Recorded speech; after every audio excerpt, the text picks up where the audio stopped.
Good afternoon, everyone. 4 o'clock straight up, a Friday edition of Middays with Q coming at you. As always, I'm your host, Rich Quiñones. 2 hours to play with. We'll take you up to 6 o'clock straight up on this 8th of August, 2025. You can certainly get in on the conversation. A lot of football talk on this day, and we'll mix in some baseball, slip in a little NBA nuggets as well. John Bueller is going to join me at 5:05 for his weekly spot. But always good to have you guys out here on a What the Frig Friday. And yeah, there's a lot I can pretty much say on a What the Frig Friday edition of Middays with Q. But as always, you can get social with me. Pretty easy to do at Rich Q on Q. And of course, don't forget, you can follow along on the YouTube channel, TriX57 as well. Preseason underway last night in the NFL. You get a boatload of games this evening. You get some games tomorrow. Last night, uh, you had the Raiders money line. I kind of feel bad for you, but hey, that's why it's called betting, is it not? 23-23, that blocked field goal at the end of the game. If you watched the Eagles last night, you probably think you got a viable option as a backup quarterback that you can kind of dangle to the Dallas Cowboys from Micah Parsons. That's not happening. The Eagles got the 34-27 win. And then the Ravens, who never lose preseason games, it seems, they get the win over the Colts last night. And in that game, what was very interesting is that Anthony Richardson, Lloyd Vance and I spoke about Anthony Richardson, what was it, yesterday, the day before? We talk about how he's always injury prone. And is this the year that he actually breaks through? And what happens? I think it was the first or second play from scrimmage. He drops back to pass and then he gets hit. He gets absolutely clocked, banged up hand, banged up finger, out of the game. It looks like he'll return Saturday, according to multiple sources. But that's pretty, you watched that play last night, and the Ravens linebacker came in absolutely untouched in the first quarter. And I mean, is that the Colts' way of saying we want another quarterback out there? Nonetheless, he underwent x-rays at halftime, which were negative, which if you're a Colts fan, I don't know if that's good news. I don't know if that's bad news. Daniel Jones comes in, and he was kind of a mixed bag.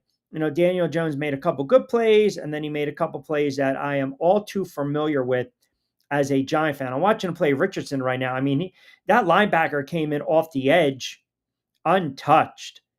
I mean, nobody blocked him. I'm looking to see if the fullback or a tight end. No, the running back literally just olayed him, number 21. I mean, you get your quarterback killed like that. So that's a story to watch going forward, and that injury.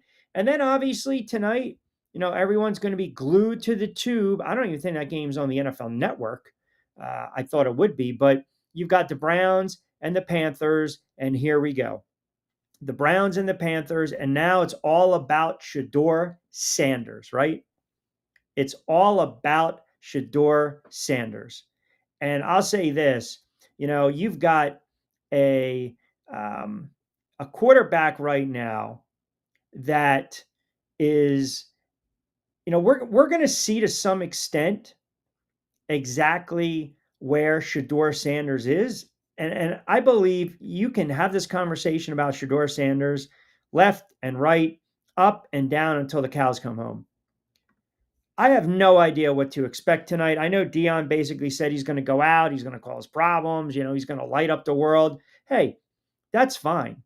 The narrative that Louis Riddick is trying to push and ESPN is trying to push, this kid's not, he hasn't had a career, so he can't be playing for a career. Like, let him go out and see what he can do a little bit. And I'll watch. I'll be fascinated to see exactly what goes on tonight, right? So, like I said, man, I'll say this.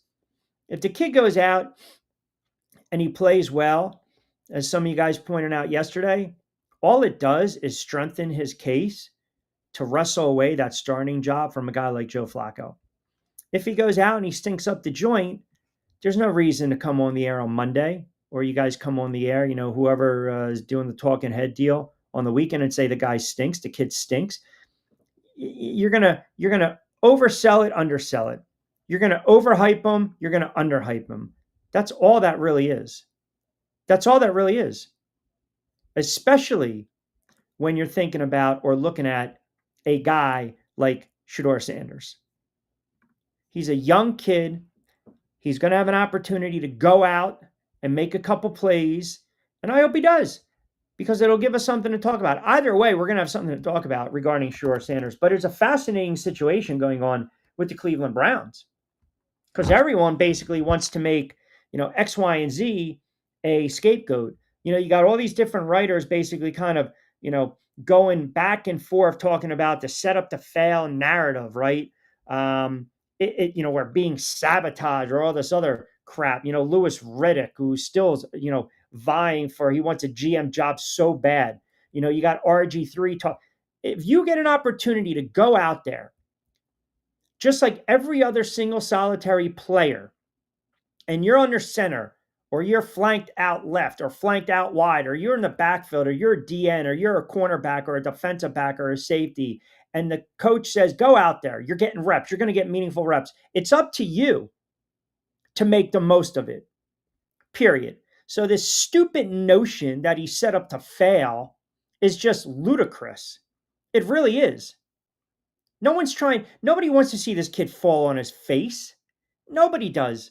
Seriously. I don't care whether he was drafted in the first, second, third, fourth, or in this case, the fifth round. Whether Cleveland wanted him or not, they drafted him. Who cares? Everything else is smoke and mirrors. Everything else is smoke and mirrors. So you can look at the odds of this kid being cut, this kid not being cut, this kid being a starter, this could be in a viable option, this could be in a backup, this could be, a starter that plays in the NFL for 10 years. Nobody knows. Nobody does. No one's trying to set this kid up to fail. You go out there, guys block, guys make plays. Now, last night, did the kid, go in untouched against Anthony Richardson and that Colts offensive line? Yeah, bad look, but no one's going to purposely Olay for this kid to take a hit. It's just stupid. It's a lazy ass take. It really is. Go out and ball. Because if the kid goes out and balls, then you can't turn around and be like, oh, he was set up to fail. No, no, no, no, no, no, no, no, no. Oh, by the way, he was actually set up to succeed. Now, I don't know, again, how it's going to play out. All I know is this. It's the preseason. It's the preseason. So all we can talk about is what we see in front of us. That's it. And then we make a call. We make a judgment on it. We have an opinion based on it. Now, like last night, you're watching this preseason game with the Philadelphia Eagles, and what happens? You get the goofy fans that see a kid goes 20 of 25 for 252 and 2 touchdowns. Oh, you got to dangle that kid to the Dallas Cowboys for Micah Parsons. Just stop with the nonsense. Dallas isn't trading this kid. They're not trading Parsons for this kid. Like, stop. It's a freaking preseason game. Yeah, the kid looked good. Great. He was efficient. He was a star last night in preseason for the Philadelphia Eagles. But, he can play. He's a starter in the league. All right. Well, he was a 6th-round draft pick. Like, everyone just pump the brakes. That's it. Just pump the brakes when it comes to the preseason. We want to jump to these conclusions. We want to make these rash, knee-jerk reactions. And I'm telling you, at times it's like, it just doesn't make sense. It really doesn't. It's a hot take. It's a cold take. It's a bad take. It's a lazy take. What the Browns did is screw themselves by having 5 quarterbacks on the roster. Again, it's an organizational fail. It's an organizational fail. That's all that is. But we got a little taste of football last night, which is always a good thing. You'll get it tonight again. Lions and the Falcons, Browns and the Panthers, Washington and the Patriots, and then we get a nice little dip tomorrow. So we'll get your thoughts on Sanders preseason, obviously the Cleveland Browns, Anthony Richardson, Daniel Jones. It's a perfect example. Like, no one's setting up Anthony Richardson to fail in Indianapolis. Kid just got hurt. He's shown that he can be very inconsistent, sporadic, and he's injury prone. And if Daniel Jones was more than just a serviceable journeyman quarterback at this point of his career, he would basically have just wrestled that job away. He could have made it so easy for Indianapolis after last night, if he actually played well, and again, it was a mixed bag.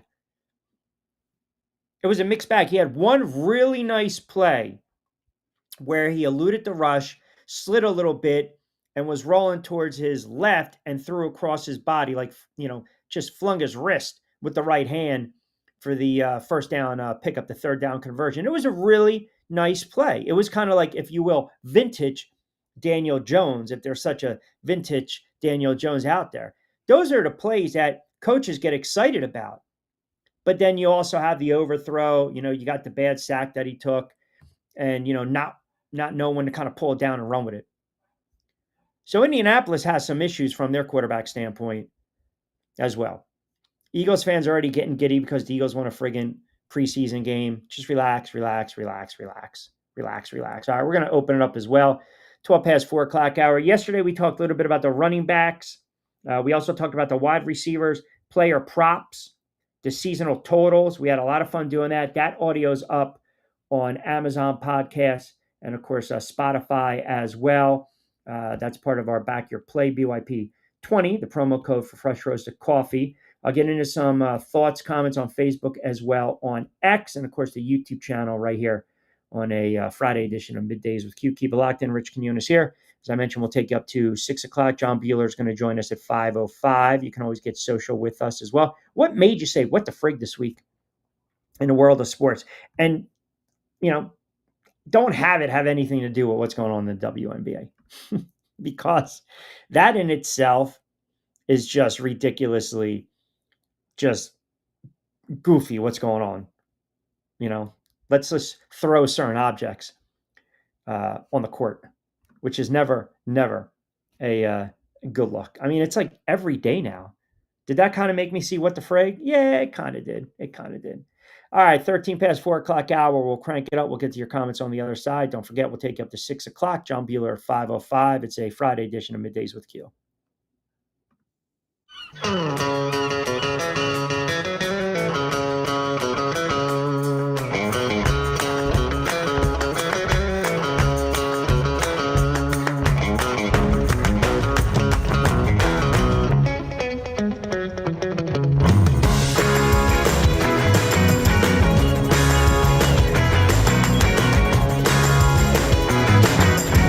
This is what the Down Beach Seafood Fest is all about. It's about community, it's about friends, it's about culture, right? The food culture in Atlantic County is rich.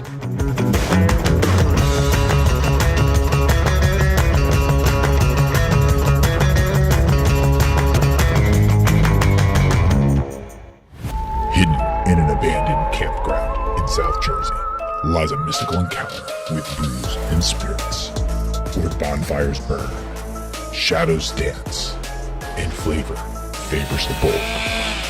Ghosts, ghouls, goblins, grown-ups, it's time to reclaim Halloween. This is Witchcraft, October 10th and 11th. For tickets and information, visit witchcraftnj.com.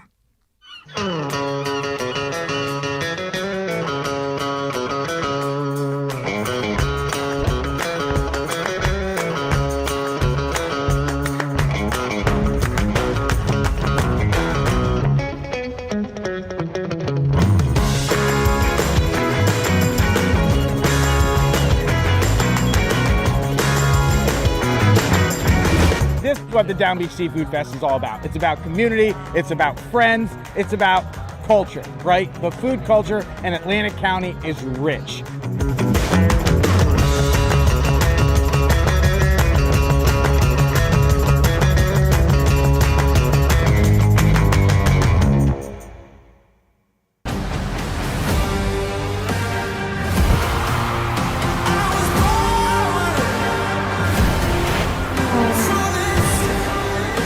Become a champion with us in Atlantic City.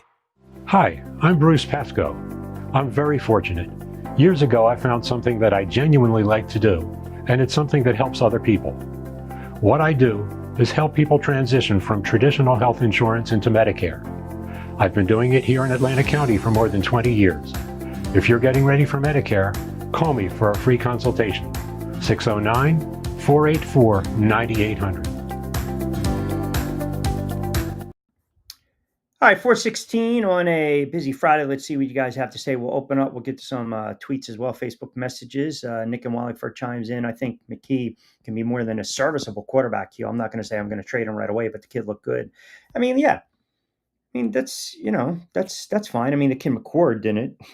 Kid from Syracuse. But again, he was a 6th-round draft pick, I think like 181. You like when young guys shine, no doubt. Now, if you take anything away, the kid played well, but the corner struggled last night for the Philadelphia Eagles. And that might be an issue going forward. So listen, it's always the knee-jerk reaction, right?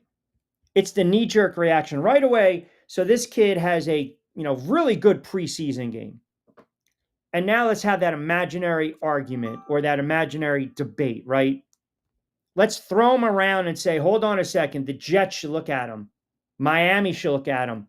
Oh, Cleveland should look at him. Why the hell not? That's one more quarterback, you make it a half a dozen. I mean, is McKee right now better, for everyone that's sitting there talking about McKee and then you want to talk and glorify on Sanders right now, is McKee better than every quarterback the Cleveland Browns have on their roster? Now, Baltimore might use him as a backup. Hey, how about Indianapolis? Sure, you're going to dangle the kid because of his performance. But nobody's sitting here saying you're going to get a Micah Parsons or, a 2nd-round draft pick, right? I mean, that's all I'm saying. That's all I'm saying. So to Nick's point, yeah, get it. But, let's just, again, pump the brakes, pump the brakes, pump the brakes. Legendary Sanders, let's go. I know you saw his former teammate, Wester, take a punt to the house last night. Had to check in from the summer bunker in Cape May, give you a ratings boost with my hot takes. More like, sucky takes of late, but that's okay. Bring something to the table, will you, de facto? Go Browns, baby. Scott is all wound up. There we go. Vince, Kurt Warner has a great tweet about the Richardson sack. Says it's totally on the QB, left side, left quarterback has to read the hot wide receiver. Yeah, but you know what? That's all well and good, and it's easy for Warner to say that. But you also, if you're a running back, pick up the friggin' blitz, chip. I mean, whether we want to sit there and call it on Richardson or not, that's fine. But running back also missed his assignment. You do have to chip right there. I don't think Richardson's a very good quarterback. I said that. I mean, I've said it a couple of times. The kid's always injured, and he's too inconsistent. And shame on me for thinking he was going to put up some numbers last year, and then he got hurt. Bootleg Tarzan chimes in redemption. My man C from Florida. All right, my God, pots and pans. Here we go with the nonsense already. With the Eagles, Eagles look like they're winning in practice. McCord brought shame to everyone in Mount Laurel. It's preseason. It is preseason, right? You guys going to get excited over preseason? You get excited over preseason for certain players, but not as a team as a whole. Nobody cares if you go 4-0 in preseason. Nobody cares if you go 0-4 in preseason, 0-5. You're in preseason for a couple reasons. If you're Cleveland, you want to see what the heck you have with Shedeur Sanders. If maybe you're the Giants, you want to kind of see what you have with Dart in limited reps, even though you already have starters in Russell Wilson and a backup in Winston. If you're the Jets, you want to see what you have in Justin Fields. And for a lot of these other teams that are set at the quarterback position, all you want to do is get out of preseason unscathed. Once in a while, you'll get that diamond in the rough, the gunner, the kid playing special teams who makes an impact, like Terrell Davis playing special teams as a rookie with Denver, just absolutely blowing up a guy on a kick return, and that caught the attention of the head coach.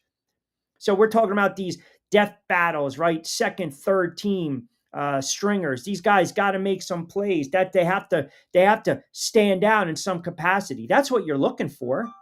If you're turning around, you're looking at a Sanders, and you're more concerned if Cleveland wins the game, then you got some problems.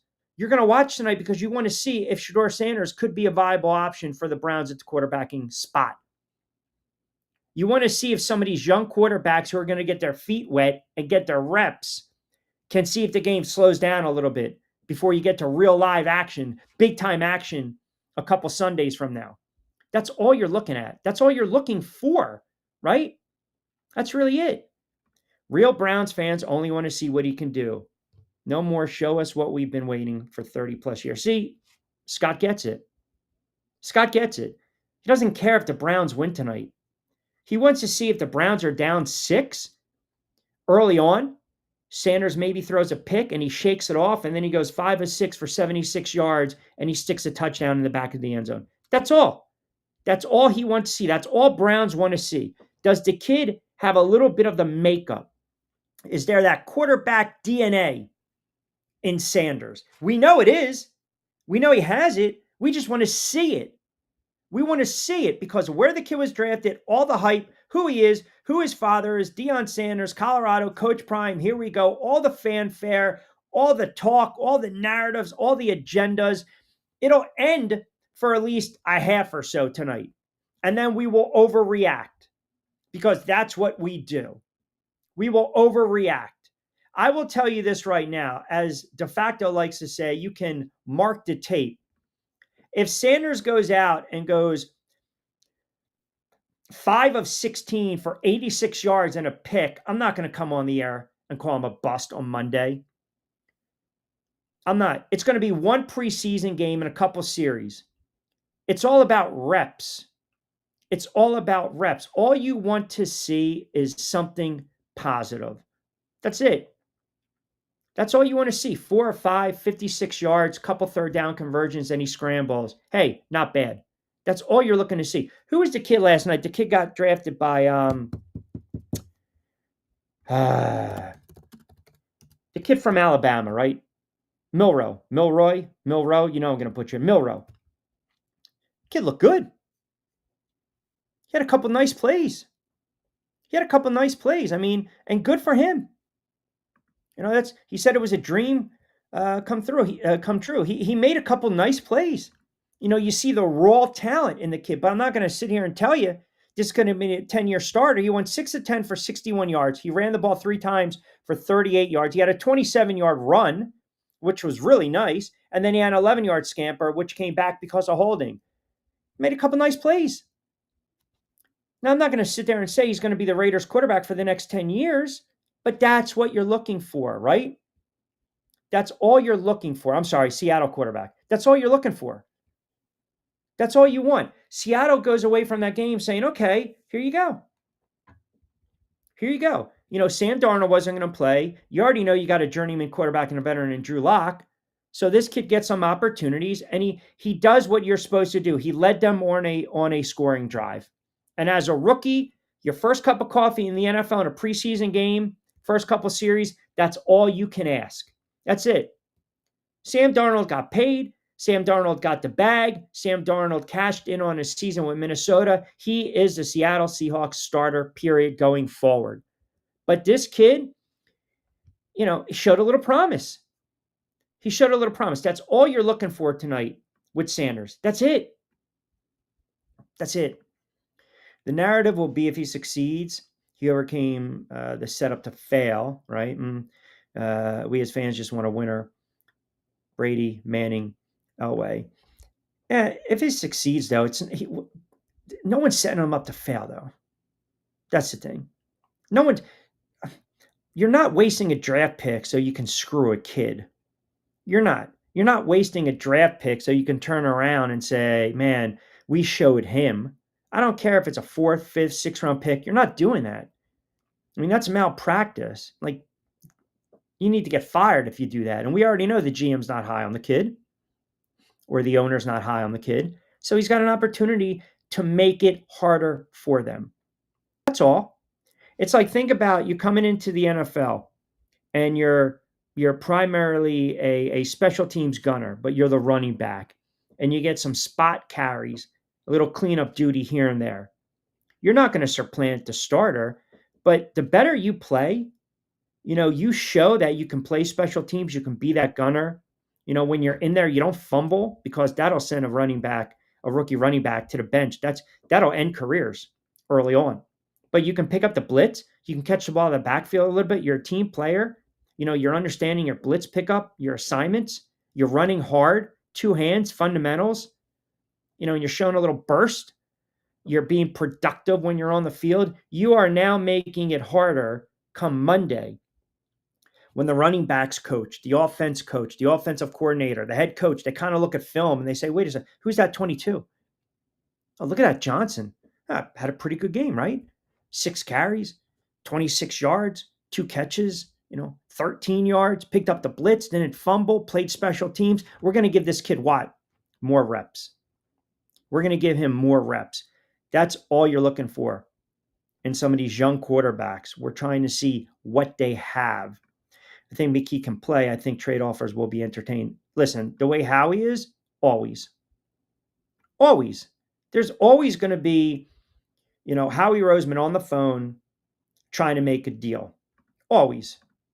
And you're right. Maybe they do try. All I'm saying is the Dallas Cowboys, this notion right away, just relax, which, oh, by the way, they already lost a guard. Rob Jones is out after breaking a bone in his neck for the Cowboys. That's brutal. That's horrible. You never wish that upon anyone, right? So like I said, all you're looking for is just give me some production.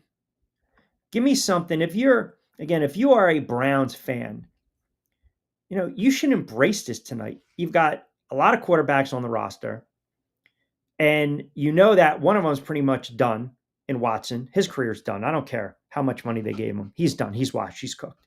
You got Joe Flacco, who's a hit away from being done, and you got 3 other guys. And you kind of know what you have in the other one. And now you got 2 young guys. And you kind of know what you have in one. So that leaves who left? Sanders. Go out and make some plays. Don't get sucked into what, the solitary Stephen A's and the Orlovskis and the Coselles and the, all these clowns sit there and say. Start them in week 1. Sit them, cut them, bench them. No. Get reps. That's it. Reps. And I bet you there will be a play or two tonight where he pulls the ball down and takes off, and it'll be a wow factor. It'll be a wow play. And that's an element that the Cleveland Browns don't have. When you can scramble a little bit and you can pull the ball and tuck it in and run, and you can maneuver and you can pick up yardage, that's where we're at in the NFL. These quarterbacks that we're talking about, the top 4 or 5 guys that we've mentioned, what do they all have in common? Josh Allen, Patrick Mahomes, Joe Burrow, Lamar Jackson, and let's throw, because he won a Super Bowl and he's MVP, Jalen Hurts. They can all run a little bit. They can all scramble. They can improvise. They can slide. They can get free out of the pocket. That's what coordinators, GMs, head coaches, that is the type of quarterback. The days of the pocket passer, the pure pocket passer in the NFL, those days are long gone. They're gone. To sit back in the pocket and sling it, Elway, who can scramble, but Marino, Peyton Manning, it's the prototypical guy, the quarterback with the strong arm, the Bledsoes of the world just hanging back in the pocket and just flicking the wrist. They're gone. There's no more of that. Yeah, there are quarterbacks that we see in the NFL that can hang in the pocket, but there also has to be an added repertoire to their game. They have to kind of dig deep into the toolbox. They have to have a certain element, and that element is the ability to scramble a little bit.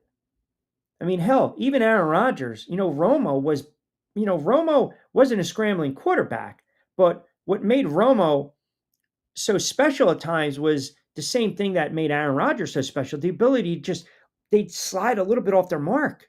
You don't even have to get them off their spot. They just slide a little bit, slide a little bit to the right, slide a little bit to the left, and then they just flick it. They buy time. They move around a little bit. Quarterbacks in the NFL now, they got to be able to do that. Yeah, you can still be that, prototypical, right? You can still hang in the pocket. But the perfect example, my guy, Bo Nix, I'm high on Bo Nix. I'm a Bo Nix guy. Bo Nix last year put up really nice numbers, right? 30 touchdowns. He had 10 or 11 picks, threw for, almost 3,800 yards. But also, if you watch, He added another 400 or 500 yards rushing. He scrambled a little bit.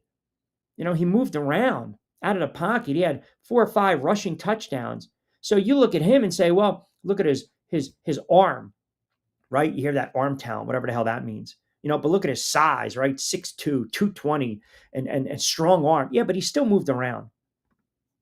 They want that type of quarterback. They want that type of quarterback in the NFL. They do. They want that guy.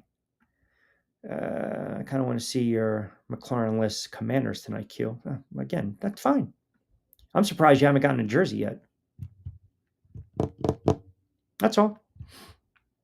I'm literally surprised you didn't get a jersey. He's cooked. He's done. That was horrible. I mean, it looked like he was running in cement. Aaron Rodgers. He looked so old and so slow. Like, show of hands right now. Show of hands. Hold on. Scott says, I told you a couple weeks ago, check the tape. I would take McKee over my quarterbacks. Oh, I listen, I trust you. We go on the honor system here. Scotty boy.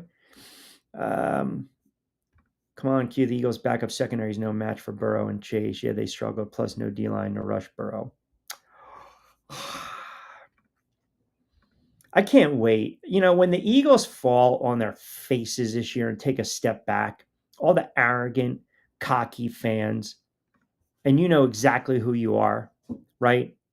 You know exactly who you are. You're going to sit there and get all giddy over Tanner McKee for throwing for 252 against who? But yet when I turn around and mention your corners, your secondary, and you're counter that with, well, and they struggled last night. And I think there's going to be an issue with that secondary for the Philadelphia Eagles. I think teams are going to be able to throw against them this year. I really do. All I'm saying is don't get too cocky. Don't get too cocky. Super Bowl, congratulations. It was a hell of a run. We all talked about it. We waxed poetic about it. We gave the Eagles and their fan base their just due. But if you're going to sit there and get all giddy over a quarterback, you have no friggin' right then to come on the air and tell me don't get carried away over corners or secondary players or safeties or defensive backs. I don't want to hear it. Can't have it both ways, man. McKee shined? Absolutely. Absolutely. But again, Burrow went, 9 of 10, buck 23, 2 touchdowns. Ringo didn't play well. Jackson, who's been competing for a starting cornerback job, did they really give you any type of confidence? No. I mean, my guy Johnny Ringo was out of position on that 23-yarder from Burrow to Chase down the left sideline. So talking about a whiff, right? Sarge says, Q, are you a little surprised that McKee didn't fall to the 6th round? No, he fell to the 6th round. Oh, are you surprised he fell to the 6th round? I don't know. I didn't scout the kid. I can't answer that. Yeah, guys are getting so over, what's the word I'm looking for? Not even zealous over one preseason game. The kid can play. And listen, Howie Roseman's on the phone right now. Howie Roseman's getting trade inquiries for McKee as we speak. But here's the thing. Jalen Hurts plays the quarterback position a certain way. Jalen Hurts takes a lot of hits. Jalen Hurts delivers contact, absorbs contacts. Jalen Hurts is also due to probably miss a game here or there. So you're a defending Super Bowl champ. You know what you have in quarterback one, which means you got to have a viable option in the backup spot. That's one of the reasons. And you need a quarterback. If you guys are as high as Tanner McKee as you say you are, then you need to have a quarterback in case your starter goes down that can win you some late games in the season. So, like I said, do they need the backup more than they need draft picks? Listen, the kid's good. He's good. And we saw even some, spots last year. He's sharp. Definitely sharp. But am I going to sit there and say, well, hey, he's the next coming of Knight Sudfeld, who threw for 330 yards against the Pats back in 2018? How'd that turn out? How'd that turn out for you guys? So that's great that you have a backup quarterback If I'm you, I'm keeping the kid. I'm not trading this kid for draft picks. I'm not. I'm just not. Especially, the reason that I gave you. Because Jalen Hurts, the way he plays, he's due to take some hits. We both know that. Then what are the Browns doing? They didn't want him, but took him, and every other quarterback has had first team reps. It looks really crazy. They're not sabotaging, but they definitely don't have a plan. That I agree. They don't have a plan. That's exactly it. Even Lloyd brought it up last night on the show, and we mentioned it. They don't. They're shooting in the dark right now. They're shooting in the dark right now. They really are. They're not. They have no idea. There's no rhythm or rhyme to what Cleveland's doing. It is one of the more perplexing things I can recall over the last 15, 20 years in the NFL, that a franchise, and I'm not trying to pile on them, but this is just the reality. They just don't know what they're doing. And again, you get on the field, you have to have reps, right? And sometimes you get reps, sometimes you don't. So nobody, Louis Riddick, this is where he sounds like a jackass. And I'm sorry, he does. So the first part, when he says, I'm afraid he's going to get on the field in preseason games without a ton of reps. Okay, fine. That's fair. The second part is a contrived, lazy take that's fitting for the mothership. Quote, then they're going to ask him to perform these heroic tasks in order to prove that he's worthy of being a starter when he hasn't had enough reps to really get comfortable. Nobody said, if anyone has expectations that Shedeur Sanders needs to go out tonight and light the world on fire, you're a clown. You're a fool. You are a fool. That's not what we're battling with right now. We're battling with a rudderless ship. We're battling with a head coach that's trying to save his hiney. We're battling with a GM or an owner that pretty much already came out and said, I didn't really want the kid. So now that's an organizational failure. That has nothing to do with the player or personnel. That's guys, management, not on the same page. So like I said, that's not the reality. The reality of the situation is basically this, right? Flacco is the starter. He should be the regular season starter. Week 1, week 2, week 3. After that, all bets are off. So he's not going to see a lot of time in the preseason. And Kenny Pickett's dealing with a hamstring injury. And then the kid Gabriel is also sidelined. And then you got the other kid, Snoopa-Doopa, Tyler Huntley, who's just there to be a backup, a body for practice. So again, now all of a sudden you talk about the process of elimination. Sanders is going to get his reps. He's going to get out there. And that's what you want. That's it. It's an opportunity for him. It's not the most ideal opportunity. It's not the best situation, but it's life. It's not always perfect. You got to make do, with the hand you've been dealt. I mean, think about it. Everyone hyped this kid up.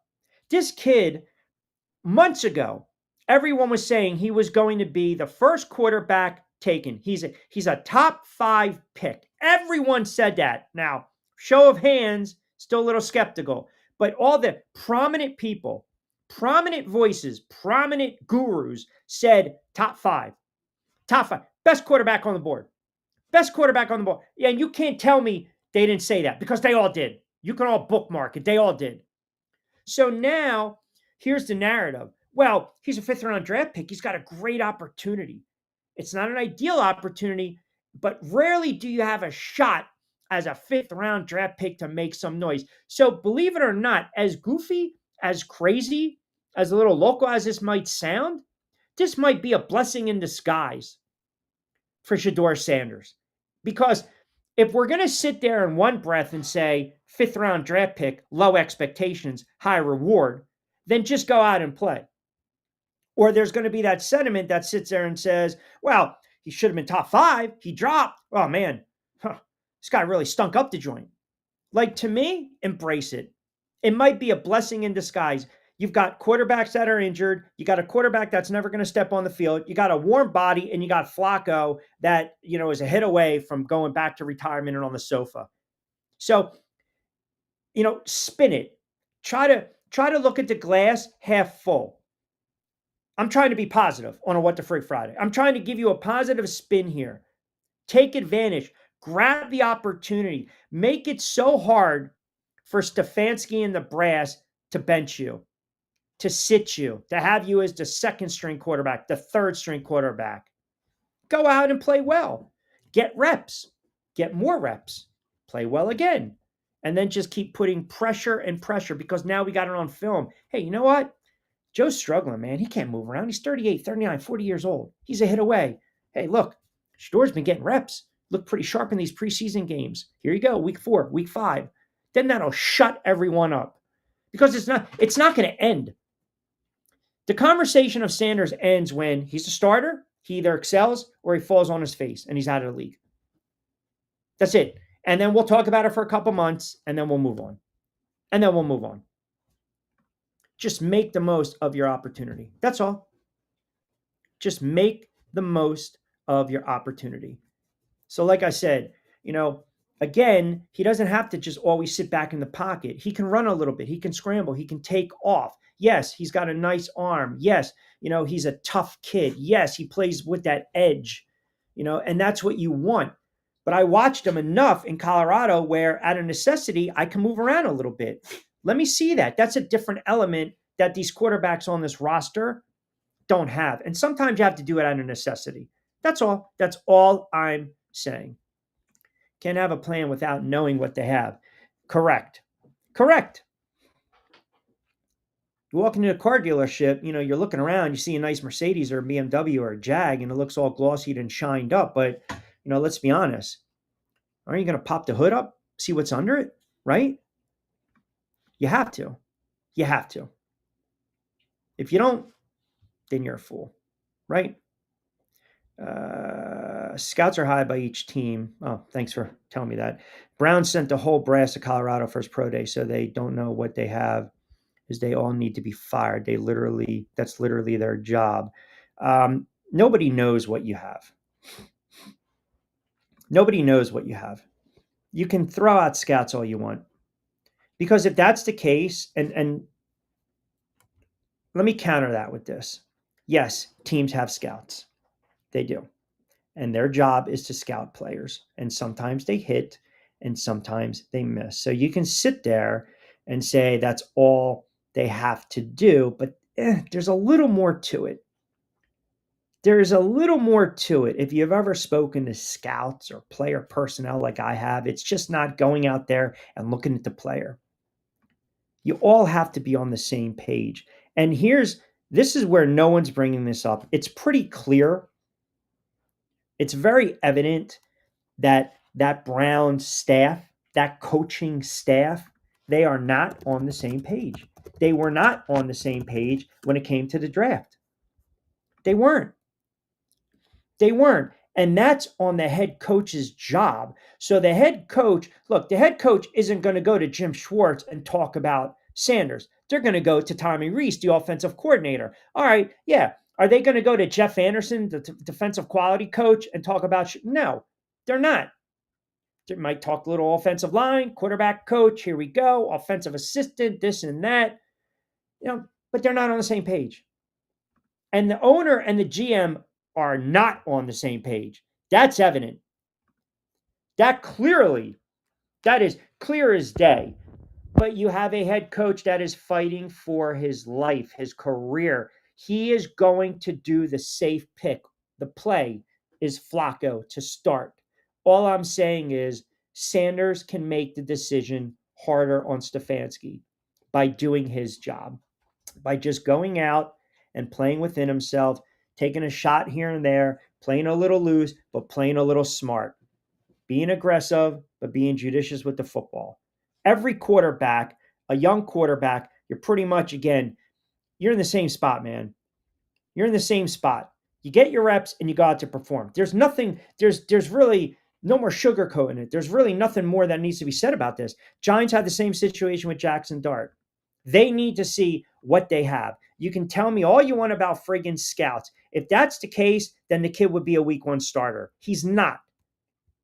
They drafted him after they signed Russell Wilson and Jameis Winston because it was like not by necessity, but they knew future-wise they had to get a quarterback. They didn't need one right now, They could have lived with Russell Wilson or Jameis for a year or two, but it's not going to save Daboll and Joe Shane's job. And they're in the business of winning football games because they know if they lose, then the desperation move is to what? I mean, you guys know this. You've been watching football for how many years? Every time a team or a head coach is on the hot seat and they're losing some games, what do they typically do? They want to shake up the tree a little bit. They bench the starting quarterback. We need a little spark. It's not working. It's not working with A, B, and C. We're going to bench him. We're going to go with the young kid. And we know as a fan base, the fan base loves the backup quarterback. Fans clamor for the backup quarterback, most popular cat in the room in the stadium. Coaches do that when they're desperate. They do that when they're desperate. It's rare. It's rare when a young quarterback gets an opportunity to play when a veteran is not injured. Like case in point, when Coughlin decided to bench Kurt Warner. They were 5-3, I believe, and he started Eli. That took balls. It really did. It really did. Typically, veteran goes down, or maybe he's really struggling poorly, and then you're out of it, and you have no choice but to start a young player. But to start. What do we got here? Joe in Clearwater chimes in. Q, did you see what Tua did this afternoon? I know he had a horrible joint practice. I think he threw 2 or 3 picks. I mean, how about this? How about if you're Miami and you're in bed with Tua now? You are married to Tua with that contract. You don't think right now Miami might be thinking buyer's remorse? You take some of those offensive weapons in that ground attack away from little Tua Fish, he's in trouble. He's concussion prone. He gets hurt. And sometimes he throws really bad picks. Now, full transparency, I'm a Tua fan. But I also know what the reality is. And McDaniel, they might look for a viable option at the backup quarterback position. Because quietly, what they're saying down there is he's on borrowed time, Mike McDaniel.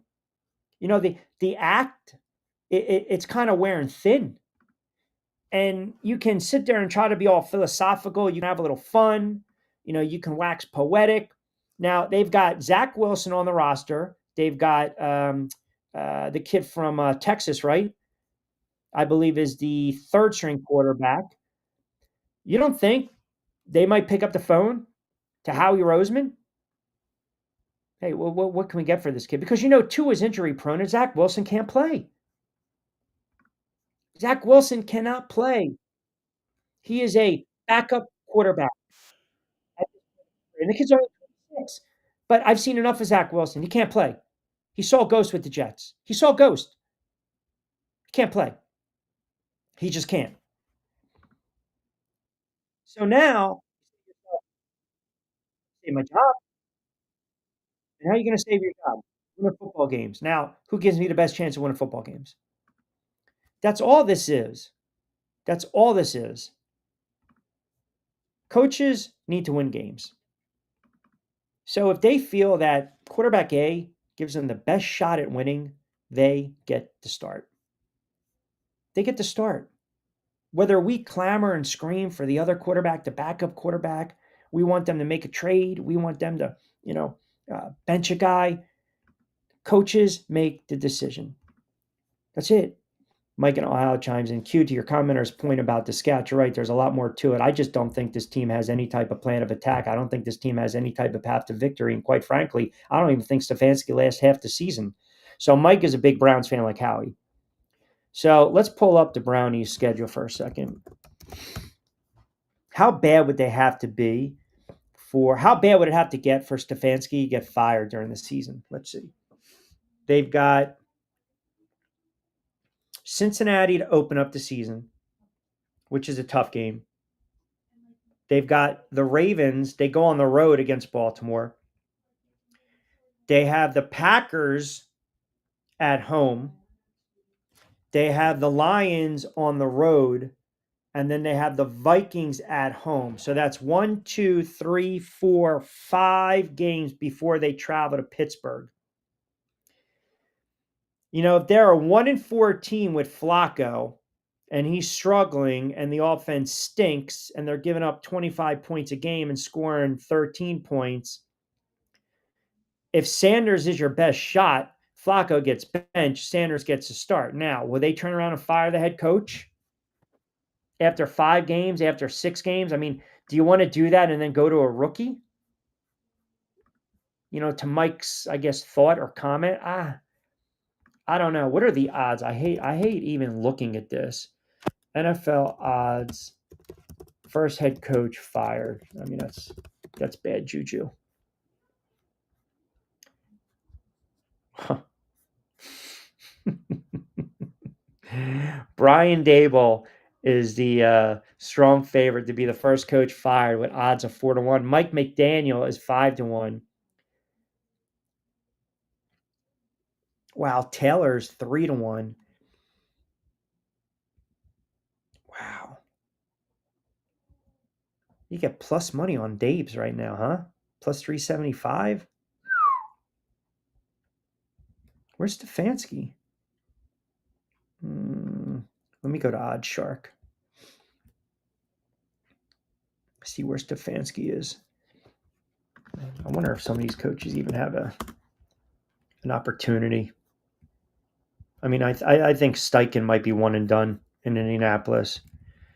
Let's see. If the Giants finish 3-14, Brian Dable's done.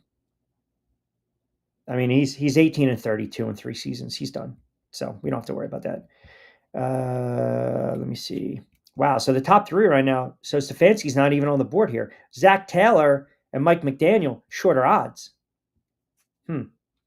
I think with Zach Taylor, the problem is you've got an MVP candidate in Joe Burrow. You got an MVP candidate in Jamar Chase. You got an All-Pro. You got T. Higgins. And you haven't made the playoffs in the last several years. That's not going to cut it. I mean, it's not. And aside from the fact that, smoke and mirrors, you went to the Super Bowl a couple years ago, he's 46, 52-1 in 6 seasons. So you've got one of the best offenses in the NFL over the last 5 or 6 years. And defensively, you're not good, right? And that's one of the reasons that they fired defensive coordinator. They brought in Al Golden, right? So now you got to have that turnaround. If they can't, and they spent in the offseason, right? But now you got the wrong side of contracts with some of your best players. That's never a good thing. You had the issue with Henderson, the issue with Stewart. He might be on borrowed time. He might be. 3 wins is definitely a lofty goal. Yeah. What did we say? The over and under was 4.5, and I'm still not feeling it.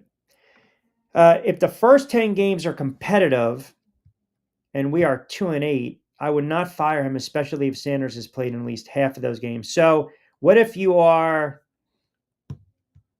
2-3, Flacco looks good, but the defense stinks, right?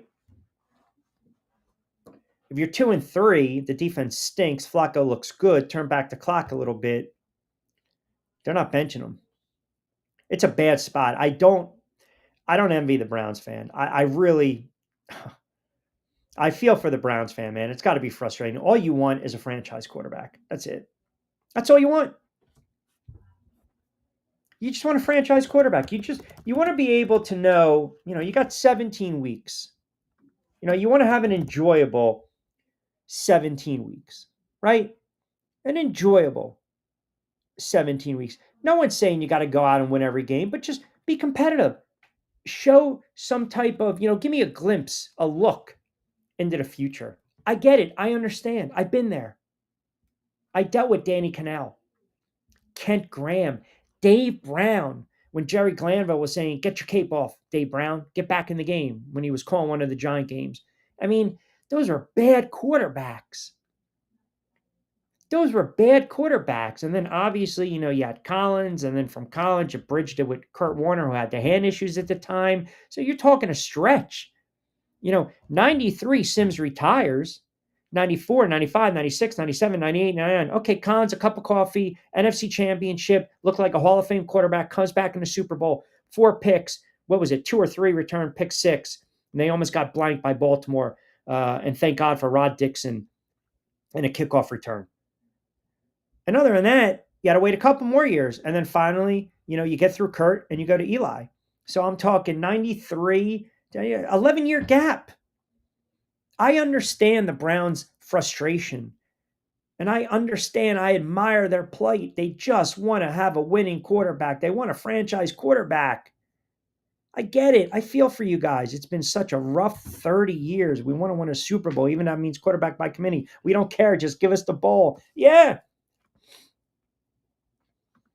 I mean, is there a more tortured fan than a Cleveland fan, than a Browns fan? I mean, you have the drive, and then Jeremiah Castillo, you had the Ernest Biner, the fumble.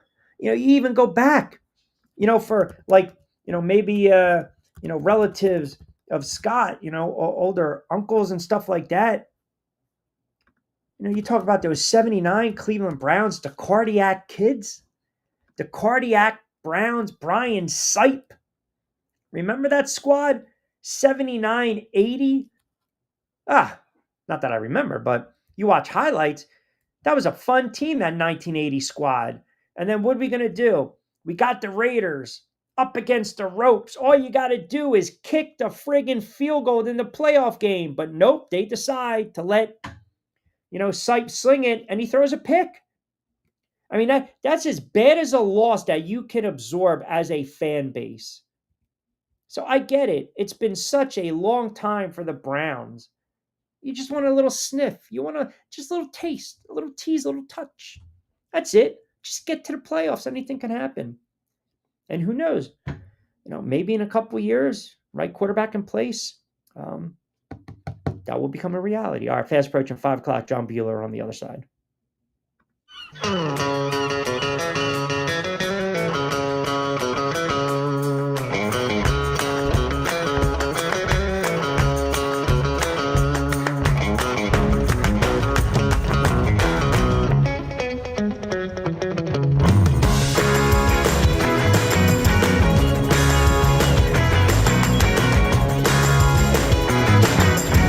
This is what the Down Beach Seafood Fest is all about. It's about community, it's about friends, it's about culture, right? The food culture in Atlantic County is rich.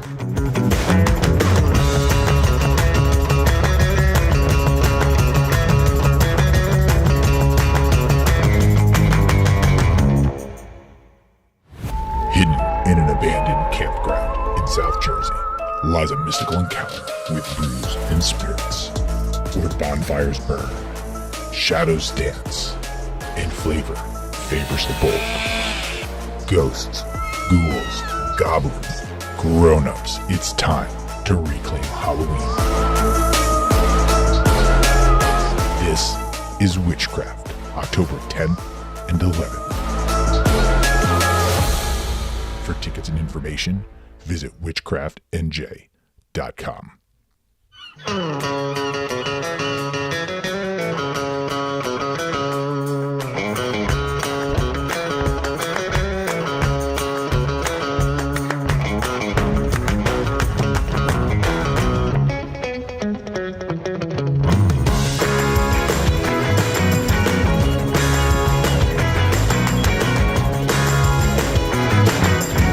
This is what the Down Beach Seafood Fest is all about. It's about community, it's about friends, it's about culture, right? The food culture in Atlantic County is rich.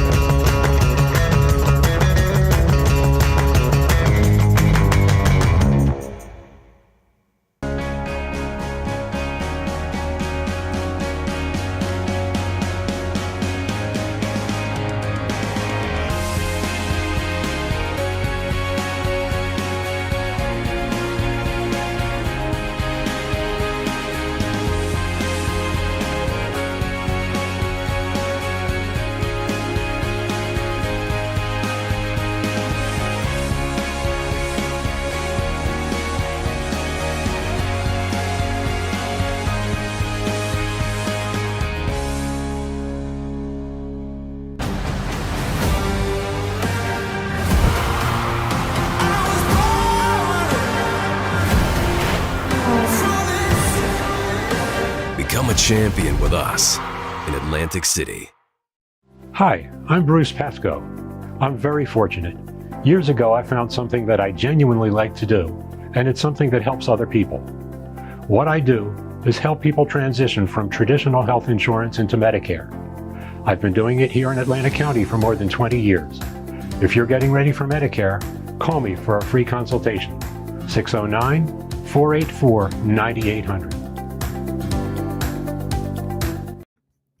All right, 5 o'clock straight up, 60 in a book, 60 to play with. Take you up to 6. All my greatest memories on VHS. That's good. Yeah, that's not good. I mean, that's funny, but, not good for you. Mark the tape. Browns won't be a Ford team in this decade. De facto might have, maybe had a couple of cold beverages with that one. Let's see. What else we got here? Let me see. What do we got here? We've got Omar chimes in. Q, what are the chances that Prescott actually reverts back to form this year and the Dallas Cowboys win at least 10 games? I don't know about that. I mean, you're asking a lot. You're asking a lot. You paid Dak a lot of money, man. He's just not the same quarterback that he once was.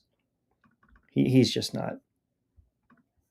He's had a nice career, Dak Prescott has, but I don't look at Dak Prescott right now. I don't have any confidence that they're going to go anywhere with him. I don't even care what they do with Micah Parsons, to be quite honest with you. I don't. And that's great that Dak comes in and he looks absolutely shredded. He's 32. I mean, he looks like he's an Adonis. He should be on the cover of a magazine. That does nothing for me. It doesn't. Looks great. You look ripped. You look like you took care of your body, which is always a good thing, right? But he's breaking down. That offensive line is not where it used to be. And they're not on the level of Washington, and they're not on the level of the Philadelphia Eagles. Listen, you can't win Super Bowls in June, July, August, but you can lose them. Like the way the Dallas Cowboys operate is just goofy. It really is. Jerry Jones, I mean, it just doesn't make sense. It just does not make sense, and that's the problem. He doesn't have any type of, again, we talk about the path. Right? We talk about the path, like the path for the Cleveland Browns, the path for the Jets, the path for the Giants. Like if you don't have a path, if you don't know what the hell you're doing, you're not going to win games. You're not. You can have all the talent in the world, but if you're not set at the quarterback position, it does no good. It does you absolutely no good. And now you've got these, again, we keep hearkening back to this. You got this, this idea, this thought, this sentiment that I'm going to go out there and I'm going to sling it and I'm going to grab that job away after one series. It doesn't work like that, but you can make it tougher on the head coach. Look, Daniel Jones last night had a perfect opportunity to turn around and just say, hey, guess what, Shane? I'm the starter, man. Richardson's not. But he didn't do it. All right, quick timeout. We'll come back on the end. John Bueller is going to join us from Fansided. Hi, I'm Bruce Pascoe. I'm very fortunate. Years ago, I found something that I genuinely like to do, and it's something that helps other people. What I do is help people transition from traditional health insurance into Medicare. I've been doing it here in Atlantic County for more than 20 years. If you're getting ready for Medicare, call me for a free consultation. 609-484-9800.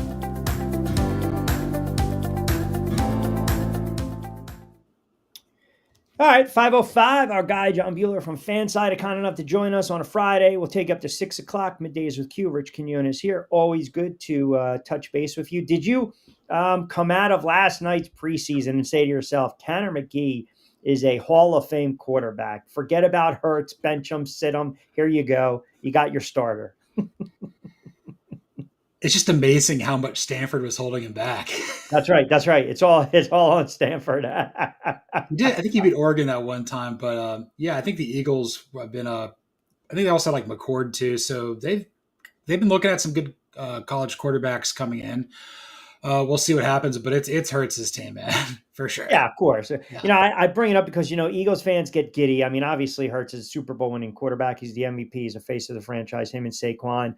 But now the thought is, okay, you had the kid go out there and play really well. Do you kind of dangle him out there? And I said, as much as you might want to dangle him out there because Howie's a magician when it comes to moving the money and the salary and the trades and maneuvering and manipulating the salary cap. Jalen Hurts will most likely miss a game or two. It's just a style of football that he plays, and that's not an indictment on him. So now you got a viable option as a backup that if you need to win a couple games, he's there. I don't think you trade him for picks right now. But there's 4 or 5 teams that definitely watched last night and said, "Hey, this kid could be our starter." yeah. I mean, you're totally right. Like the way Hurts plays, he may miss a game or two. I mean, also the fact that the Eagles have a really strong season, they'll have a bye, so he's going to end up playing. Like McKee would end up playing in that regard. But yeah, there's a bunch of teams out there that have no clue what they're doing at quarterback, namely the Indianapolis Colts. But a train wreck. I thought last night. I mean, they were saying that that's on Richardson to play. Okay, great, but still, the running back can kind of help him out a little bit and chip. It's such unfortunate. But Daniel Jones could have really made the decision of Steichen, much more easier if he just went out and he was 18 of 23 for a buck 85 and a couple touchdown drives, right? But he didn't do that. So it's like, okay, back to the drawing board. Anthony Richardson, get your hand right, get your finger right, and we'll see what we have. I still think it's going to be I believe there's going to be a quarterback controversy no matter what in Indianapolis. Right. I just feel so bad for Shane Steichen. Seems like a good coach, but he's just in such a chaotic situation. There's like the ownership change. My opinions about Chris Ballard. Anthony Richardson had one game that was really good versus Utah back in 22, and he's still making millions because of that. We know what Daniel Jones is capable of. We also know what he's not capable of. Correct. I'm just there's probably about like 10 organizations out there where like, I'm just so done with the current operation. Can we just move on with this? That includes my Atlanta Braves too. I'm like, let's just rip the Band-Aid off and just try something new because whatever this is not working. Well, it's funny because now does that have to do with your Atlanta Falcons too? Because you still got a very expensive backup there in Kirk Cousins. I mean, what's the latest? Do you think they dangle him out? Can you see a scenario where they trade Kirk Cousins prior to the season? Probably not till the start of the season. He's not going to play tonight. Neither is Penix versus the Lions, which I think is probably a good thing. Lions got kind of embarrassed in the Hall of Fame game. They're probably going to want to go out there and strut their stuff a little bit more than they should, probably because they don't have 2 elite coordinators anymore. But I think Atlanta is going to basically kind of wait and see, like, okay, is there going to be a Teddy Bridgewater type of injury? Is there going to be a Ryan Tannehill injury? Is somebody going to be that desperate to give us a 3rd-round pick for Cousins? And at that point, you need to basically be confident enough that Penix is going to play all the games. And you also got to see what Easton Stick is going to do potentially as your backup in that situation. He's looked okay at times with the Chargers, but he's really only a backup. So you sit there, you're not paying Penix that much money. You're in a good spot with this. But again, you kind of got like a bullet in the chamber. It's like, okay, we got to do something. And the Falcons may do that, but also like, Terry Fontenot may eat it if the team doesn't do well this year. They don't make the playoffs, and he may need to go. Well, speaking of which, and we'll kind of get to that because it goes hand in hand, the head coach with the quarterback. I think, from what I'm hearing, they're kind of getting a little tired of Mike McDaniel act in Miami. And, Tua didn't look good in that joint practice. We know they paid him a boatload of money. He's dealing with the concussion. Sometimes he's sporadic and inconsistent. Can you see a ugly type of season for Miami? Like, off the rails, 6 wins, maybe 10 or 11 losses, Tua struggling, gets concussed again. And oh my God, we got buyer's remorse. And McDaniel's sitting there saying, don't say it's good morning because you're one more day closer to death, stuff like that. So, I mean, can you envision a scenario where everything goes off the rails for the Miami Dolphins? 100%. This may be a 4-13 team. You see them as that bad? I think there's other teams out there that aren't good that have more positive vibes coming out about them. Like Jacksonville, you've got Travis Hunter, but maybe you've got a really good receiving core. Maybe that's something that like Liam Cohen can build this team around. I think the Patriots have the potential to have a really good year. Really down on the Jets as well, just because I don't think Justin Fields is a starter. But there's other teams out there that I think, like even with the Browns, like if Flacco plays well or Shador comes in, they can win a couple of games. They've got a good operation there, but like this could be the last year for Mike McDaniel. This feels like it's the writing's on the wall for Chris Greer. So done with Tua. Zach Wilson's just going to be there for a year. Right. And if it's really that bad, let's just see if Quinn Ewers can play. And this is the guy that brought Texas back. Again, he's injury prone too. Arm's a little overstated, but the Dolphins, I'm really, really down on this. Like 2 through 3 picks versus the Bears in the joint practice today. Yeah, that's bad. That's awful.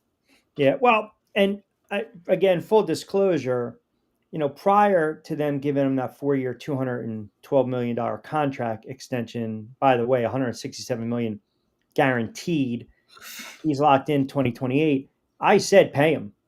I said, I understand the injuries, but look at the numbers. You could have argued a couple years ago he was MVP of the league before he got hurt. But as I've seen up close and personal with a guy like Daniel Jones, you pay these guys the knee-jerk reaction. You go on the road, you win a playoff game here and there, or win a playoff game at home, or win a division.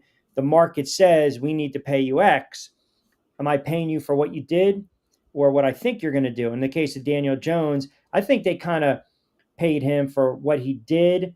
We screwed you with the offensive line. Let's pay you for what we believe you're going to do. It didn't work out. Tua, I think, showed when he's healthy and all the weapons, everyone's clicking, he can put up prolific numbers. The problem is the big if.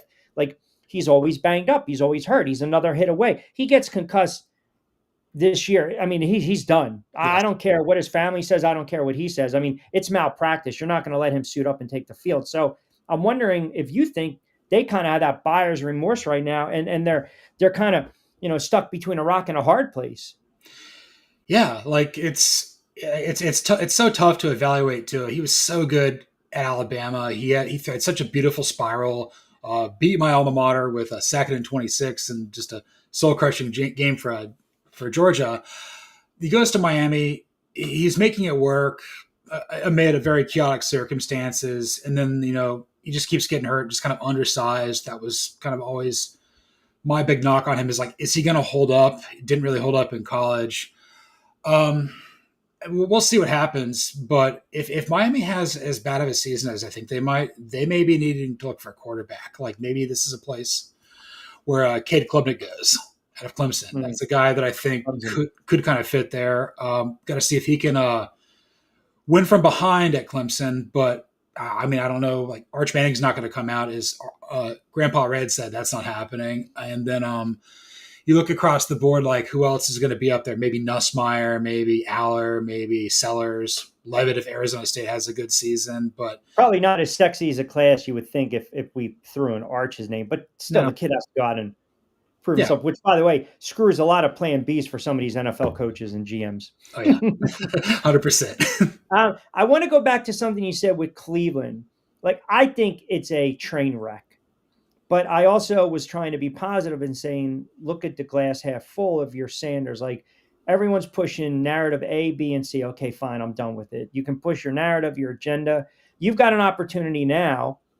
If you play well, then you make the decision a little harder on Kevin Stefanski. The problem is Stefanski is fighting for his career right now. So he's going to play it safe, and that's going to be Flacco. But I think if Sanders goes out and plays well, hell, even if he plays bad, it's almost going to be like that Arch Manning on the road against Ohio State. Everyone on Monday, it's an overreaction, an underreaction, too extreme, not enough opinion. So I'm not going to say he's in a no-win situation. I just think he's in a unique situation, but he can still make the best of it if he goes out and he plays well tonight, even if it's for a series or two. Oh, totally. Like if he goes out there and plays like he can, like I know he's capable of, then you're looking at him like, okay, this dude's going to make the team. Like this is the guy that I kind of want to back up Flacco learn the ropes from him and see where this could go in his career. I mean, I think Pickett's just a wasted roster spot, Agree. probably as much as Tyler Huntley. We'll see with Dylan Gabriel. I don't think he's got an NFL body. But if he goes out there and plays like he did at the peak of what he did at Colorado and Jackson State, then yeah, you got something to invest in. On the other side of the coin, if he does the thing that I'm afraid he's going to do, which is his worst trait, which is hold on to the ball too long against not a great defense for the Carolina Panthers, you think that's going to work against a halfway decent team? And again, I think Carolina is trending up, but they're kind of a year away. Like, is that? I think so too. Yeah, like Make some noise. if you do that versus Baltimore, you've got no shot. Baltimore's got like the best secondary in football. But that's why he's got to, and I know like people pointed out, and I kind of already know, like I still think he's got to have a little bit of that running ability, right? Out of necessity, scrambling a little bit, improvising, getting out of traffic, getting out of harm's way. He's a tough kid, no doubt. And I want to see what he can do in a clean pocket. But to your point, he can go 6 of 7 for 86 yards and 2 touchdowns and a nice 50-yard touchdown drive in the first half. And then tomorrow, some idiot's going to sit there and say, well, look who he was thrown against. Like, it's like, damned if you do, damned if you don't. So I don't know. If I'm Stefanski and I'm fighting for my job, I'd probably sit down right now with the organization and I say, look, I'm going to give Joe 4 games. Yeah. We're going to give him 4 games. And if we stink up the joint, you fire me. But I'm doing it my way. I'm going to give Flacco a chance to save my hiney because he's a veteran.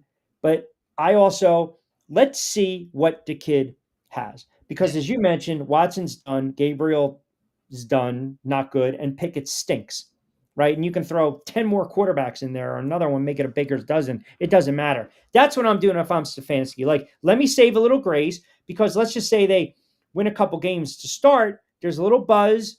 Then Sanders sits, he waits. Flacco's turning back the clock. Now, I don't think that's going to happen. I think they're going to be a 1-4, 1-5 struggling team, and it's going to get ugly. And I'm not going to say they're going to fire Stefanski during the season, but that guy's kind of in a no-win spot too, right? Because they don't know what the hell they're doing.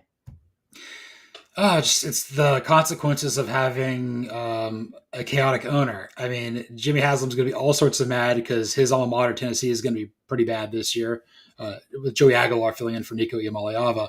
But then you look at like this, I'm totally right there with you. You got to go with Flacco for the first 4 games to save your hide. And at that point, you need to basically convince Haslam and the rest of the organization that Sanders is worth it because, again, Haslam was all about Gabriel because I think he was wowed by Oregon for some reason last year, whereas I think Sanders was more of like a Andrew Berry Stefanski type. And look, correct. If Haslam inevitably fires Stefanski and Berry, they're going to get hired immediately by well-run organizations. Maybe not as a head coach. Maybe you're that high on them too. Yes, they've brought stability to this. They've brought relative stability to this franchise that I haven't seen since like I could like legally drink a beer or like. So you're pretty much laying the blame at the feet of the owner, which I have no problem with. Yeah, and if it doesn't work out with either quarterback, you're going to be in the top 5, top 10. If you want to go draft hometown hero Drew Allerger right ahead, maybe get someone better, but at least you'll have some level of clarity by the end of the season. And at least the Browns, like they're trying to find it, whereas the Colts are just lying to themselves. So without again belaboring the point with the Browns, why do you then in consecutive rounds and back-to-back rounds draft 2 quarterbacks? Like what if I were to ask you, what do you really think the logic was behind that?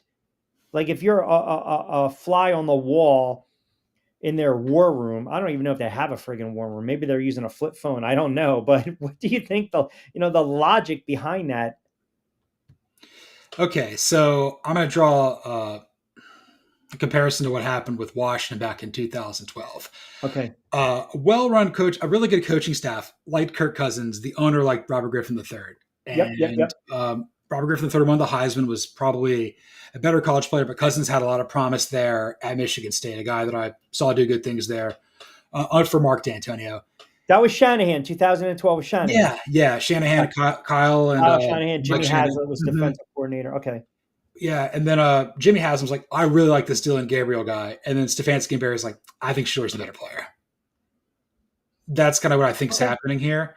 I could be wrong here, but like, I think that's kind of the case. Anytime you see a team that is dysfunctional taking two quarterbacks in the same draft, not that far apart. But Like, they're certainly not on the same page. That's no, evident. not at all. And the owner's not going anywhere, No. right? So it's probably going to be the GM, and it's most likely the head coach. Man, I like this comment. Any chance this Arch isn't coming out, just a ploy so crap teams don't tank for him. See, but that I bury the notion of teams tanking because I still don't believe in it. But I understand maybe it's a ploy where, hey, Eli all over again. We don't want to go to certain teams. Or do you really believe that the kid wasn't going to come out? He is not coming out. I mean, the only way he'd come out is if Texas went 16-0. And even at that point, like you only have 18 starts. Yes, you went 18-0 over the course of 2 years, but then, that's how many starts Anthony Richardson had at Florida. And you look how much of a struggle it's been for him with the Colts. Everything with the Mannings is premeditated. Everything with the Mannings is calculated. Everything with the Mannings is basically paved in gold. It's just like they will do everything in their power to protect Arch for as long as possible. They will handpick the team that he's going to go to. Whether or not he deserves to go there in 27 remains to be seen. It's not going to be the Saints. It's not going to be the Colts. It's not going to be the Giants because you have to live up to the legend of your grandfather and your two uncles. Those three teams, I'm sorry, it's not happening. That's a very good point.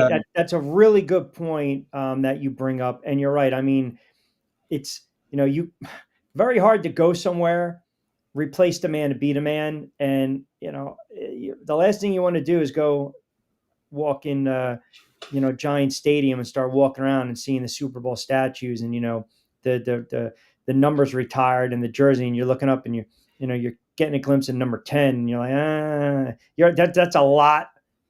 That's an enormous amount of pressure. And you're right. They will probably bubble wrap him and they'll do everything calculated, pretty much like they did with Eli. I just don't know what team it's going to be in 27. Like, who's got a quarterback right now that we don't trust? I mean, I'm going to put it out there. In the event that J.J. McCarthy stinks, maybe he goes to the Vikings. I was going to say Indianapolis. Yeah, what's the read on J.J. McCarthy? Like, I feel like everyone has their own opinion, and he probably got really gassed up by Harbaugh. Like, do you believe this kid can play? He's coming off a major injury, obviously. Missed his rookie season, but what's your thoughts on him? I'm going to be fair because I'm the biggest McCarthy critic known to mankind. He was propped up at Michigan, tremendous 5-star player coming out of high school in Greater Chicagoland, played 1 year at, I think the IMG Academy down there in Bradenton, Florida, goes to Michigan, doesn't beat out Cade McNamara right away. Too talented to keep on the bench, has a certain level of poise, certain level of confidence, can move around, can throw it really hard, doesn't know where it's going to go all the time. But like, not a good thing if you're a quarterback. kind of a Pied Piper, if you will, where I think it could work. You can't tell anybody in the Twin Cities this guy's not going to work because they refuse to accept that. But there's just too much Zach Wilson in him for me to really buy in. I think there might be a slightly better version of him in college in Drew Aller, but again, like, not quite there. And I'm not ruling out the fact that the Vikings could be really good. I've been really wrong on them a bunch, but they haven't been to a Super Bowl in 50 years. And this is the guy that was the quarterback in his draft class that had the furthest way to go, was the least pro-ready, and then he got hurt. And even though I think Kevin O'Connell is a fantastic offensive mind, ownership's good, they got a great roster around him, overqualified defensive coordinator in Brian Flores. It's all coming up, but he's got to make it happen. And I don't know if any of his weapons are going to be ready to go, and they've got a really tough first 5 games or so on the season. So it could be a rough year for Minnesota, but I could be eating crow. But, to also kind of piggyback on your point a little bit, you're not you, but you as in a whole, and maybe some of the Viking fans, if they have this expectation of this kid coming in and putting up the numbers that Darnold did last year and then winning 14 games and have an opportunity for home field advantage throughout the playoffs, they're going to be in for a rude awakening. It's just not happening. No, like Detroit might pull back a little bit, but like I think that's still a playoff team. Green Bay's got a very high ceiling, and maybe Chicago's better. So like there's only so many wins to be had in a very competitive division. Minnesota will pull back a little bit. Maybe they'll pull back a lot, but like you're not doing what you did a year ago with Sam Darnold. I'd be stunned if that happened. And if that happens, like give him rookie of the year, give not Stefanski, O'Connell like all the money in the world, make him the most expensive, highest paid coach in football. If I gave you, and I'm sorry I have to do this, Anthony Richardson, Bryce Young, and Caleb Williams right now, and said, "Hey, build your franchise around this guy," who would you build your franchise around? Oof. Okay. Not Richardson, not at all. I'd build my franchise around Zach Wilson over him. And I think because I'm a big fan of Dave Canellis, I might actually go Bryce Young here. I think they're properly aligned. I think there's some incongruencies there with Ben Johnson and Caleb Williams, but I think they're going to clash, and we're starting to kind of see this already. Yeah.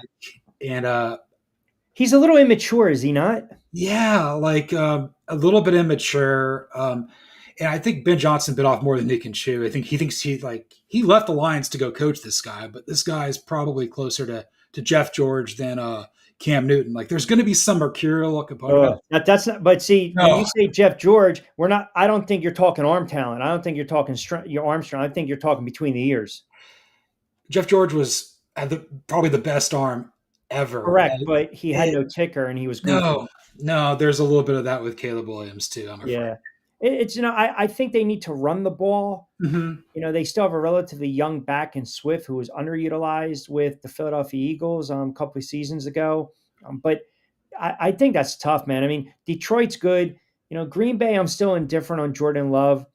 Minnesota, again, we kind of wait and see. Maybe if you're actually saying the NFC North, and if you go by my rationale, then maybe the Bears could be a 500 team that's maybe on the cusp of a wild card. But I think it's all contingent upon the quarterback play. And, that offensive line's got to do a better job. That kid was sacked 68 times last year. He plays his best off script, ad-libbing, and in 2-minute situations because that's what he ran in Lincoln Riley's air raid. Doesn't know how to take the snap under center. And we know with Ben Johnson, he loves running the football. Yep. And the 2 tight end sets. I was not high on Colston Loveland being the number 10 overall pick, but that guy's been very impressive in camp right now. And I think that, I could be wrong. In the moment, I'm like, that's a bit of a reach, but he was a great player at Michigan, and I think he's going to be able to help the passing game a lot, really bring out the best in Cole Kmet. Remains to be seen what if Rombadunze is going to pan out wide, but like he's got weapons, but you're absolutely right. You're not going to be able to do it with a porous offensive line. I feel like I haven't even asked you, and I know you're a big-time college guy, and you do a great job covering college football as well. I haven't really even asked you what, if you were to project Cam Ward, right, first season in Tennessee, right, because he's getting the green light from the get-go. There's always going to be bumpy patches, some rough road ahead. Do you believe he can be that franchise quarterback? He can be the quarterback under center for the Titans for the next 8, 9, 10, 11 years. I think so. I think he's got to get better in front of the podium. He definitely didn't help himself throughout the draft process. He still went number 1 because he's got that quick release and start at Miami. He's got to get better at the podium. I think he's got a great offensive-minded head coach in Brian Callahan. And again, I think that ownership there is screwy. Don't really know what Mike Borgonzi is going to be as a GM. It would not shock me if the Titans win the AFC South this year. Because we have on a What the Frig Friday, bookmark the take, as we like to say. Bookmark it. It would not surprise you. Hold on a second. I got to pull up these Titans odds. Hold on. We're going to get a lot of value. So plus 2,000, by the way, to win the Super Bowl, but to win the my Jags fans are not liking that right now. No. Plus 600 to win the AFC South. So that means you think the Colts are going to be a train wreck because of the quarterback situation, which I will put that right there. Houston, that they take a step back. If they take a step back, is that because of CJ Stroud? It's maybe a little bit. Maybe they missed their window. I'm still not entirely sure if Nick Caserio is a really good GM. Maybe there's just a lot of pressure on them. Houston's kind of like last couple of years with Stroud and DeMeco Ryans have eked out a lot of those close wins. And Jacksonville could be pretty good too. I think that they've got an identity offensively. Got to become more sound on defense. Maybe they can win a bunch of shootouts, but live by the shootout, die by the How about a shootout. shootout? Sure. And Ward, he's got a little bit of. I mean, his comp coming out is Joe Burrow, and that's who Brian Callahan coached. So I don't know if he's going to be as good as he was, but like there's something there where I think the people are going to rally around him. Whereas I think in Jacksonville, people are kind of like, "Come on, Trevor, do it, man, do it, do it." Yeah, I mean, we have a couple of Jackson who have a big time, uh, you can say, was a Steelers fan and then converted to Jacksonville because he loves Trevor Lawrence and Travis Hunter. He still believes Hunter is going to win, you know, offensive, rookie of the year, defensive rookie of the year, and I don't think that's going to happen. But you can always dream. I feel as though I've been too big on Trevor Lawrence, maybe because I loved him in college. I was like, oh man, I would love for the Giants to grab Trevor Lawrence. I knew it wasn't going to happen, but I feel as though you're right. It's like, if not now, when? Like, how many more seasons are we going to say, hey, this is the season for Trevor Lawrence to kind of break through? Yeah, Liam Cohen got Will Levis drafted at Kentucky. I mean, he's helped reinvent Baker Mayfield's career in the wake of like Dave Canellis and everything like that. Uh, really good offensive mind. Don't really know if he's a leader of men. He kind of seems kind of dorky to me, but that's whatever. It doesn't matter as long as the Jaguars respond to them. But Trevor Lawrence, I don't necessarily know like if he's like this is year 5 for him, and everybody's like, oh, he's next Peyton Manning, he's next Andrew Luck. Not really a tractor, kind of more of a trailer there. But again, like if it doesn't happen this year, like he's just going to be who he is, and that's fine. Like he's a starting level quarterback, but like it's like him and Bryce Young, they got to make it happen this year. They got to take a step up here for their teams to really do what they need to do. I think Bryce Young, I think he's in a good spot because it's all about culture. If you can be a young quarterback. Like, again, we always talk about finding the right spot, the right fit for you. Jaden Daniels, because they've cleaned up all the nonsense in Washington, is in the perfect situation Oh and yeah, perfect scenario. Shador Sanders is not because no, of the organization, right? Um, Bryce Young, I think, as you alluded to, the head coach. You can see that team, right? You can see when a team is winning 2, 3, 4 games, and then all of a sudden make a couple of acquisitions. Quarterback starts to take that, that jump second, third year, and maybe it's because a lot of bettors are backing Carolina. Now, you went out and said you believe that the Titans could potentially win the South. I think there is some thought. Tampa's the best team in the South, but man, God forbid Baker gets hurt or he has one of his, 4 or 5 game stretches. He reverts back to old Baker.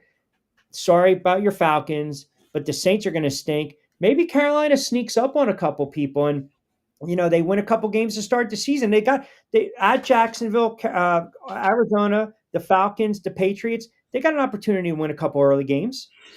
yeah. If you split with Atlanta and Tampa, if the Saints are that bad, you go 4-2 in the division, and that's 4 wins right there. You've got some confidence. Yeah.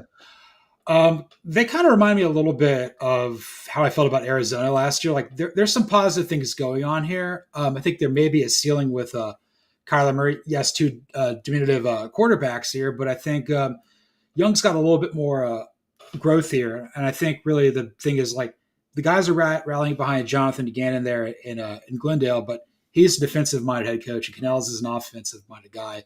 So that probably helps necessitate like Young's potential growth here as well. I mean, I think they could win the NFC South. I'm not going to bet on it by any means, but like they could win 10 games. I'm not ruling that out.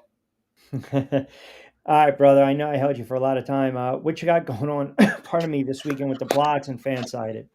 College football's back. Read a lot of interesting stuff about this. Kind of talked about some fallout from the coaches poll, like why Oregon's not a top 5 team, why Michigan's not a top 10 team. I also read about 8 teams that got to take the NFL preseason games seriously. That would include teams like the Colts. I don't know if they did. Browns need to. I think the team like the Panthers needs to. Seattle, Raiders as well. the podcasts are going really well. We now do YouTube Shorts on False Start. Nice. We figured that out. Shout out to my colleague, co-host, and boss Cody Williams for figuring that out. Obviously, got the Falcons having a preseason game tonight here with the Lions. I'll have some stuff about that on Wednesday's show, just in context of what's kind of going on there ahead of this season. But yeah, just check out anything I write on fanside.com, all my colleagues, anything under the Fanside of Minute Media umbrella, that would be greatly appreciated. Awesome, brother. You always give great insight and analysis. I always appreciate the extra time. Enjoy the preseason. We'll overreact next week with Sanders and all these other quarterbacks, but appreciate you jumping on board for a couple of moments, pal. Awesome. Thank you so much for having me on. Always look forward to coming on your show every Friday. Hi, brother. Thank you so much, John Bueller. He does a great job, man. I always enjoy when he comes on. All right, I know I'm a little behind. 5:35. Quick timeout. We'll come back.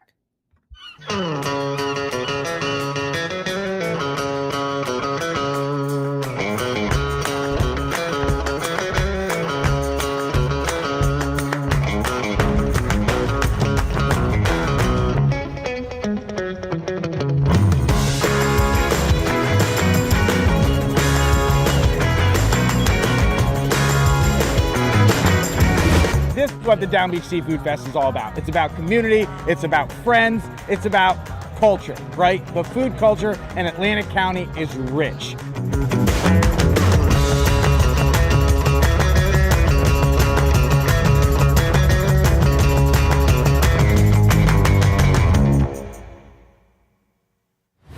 Hidden in an abandoned campground in South Jersey lies a mystical encounter with booze and spirits, where bonfires burn, shadows dance, and flavor favors the bold.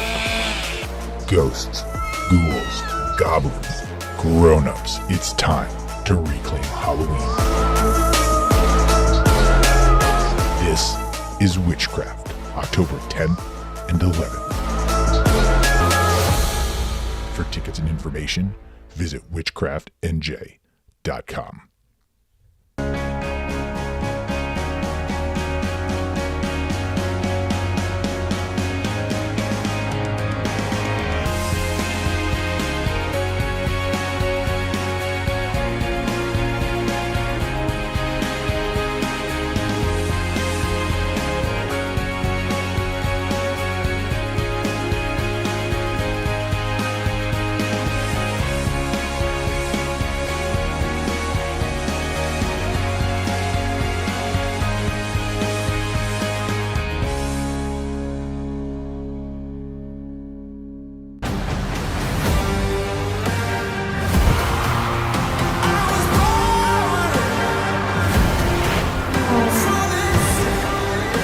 Become a champion with us in Atlantic City.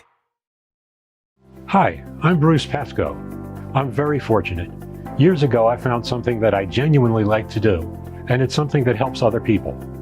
What I do is help people transition from traditional health insurance into Medicare. I've been doing it here in Atlantic County for more than 20 years. If you're getting ready for Medicare, call me for a free consultation. 609-484-9800.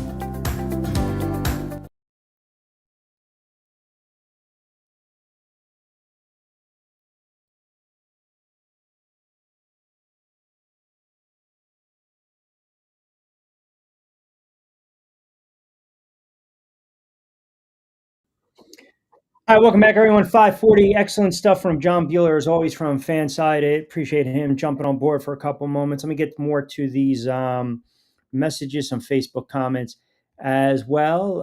Tommy D in Summers Point chimes in. Q, I thought the Eagles played relatively well. I'm not going to get too high. It's all about the regular season. Thursday night against the Dallas Cowboys, they are going to wax the dreaded Cowbells. Realistically, how many wins do you think the Eagles will have this season?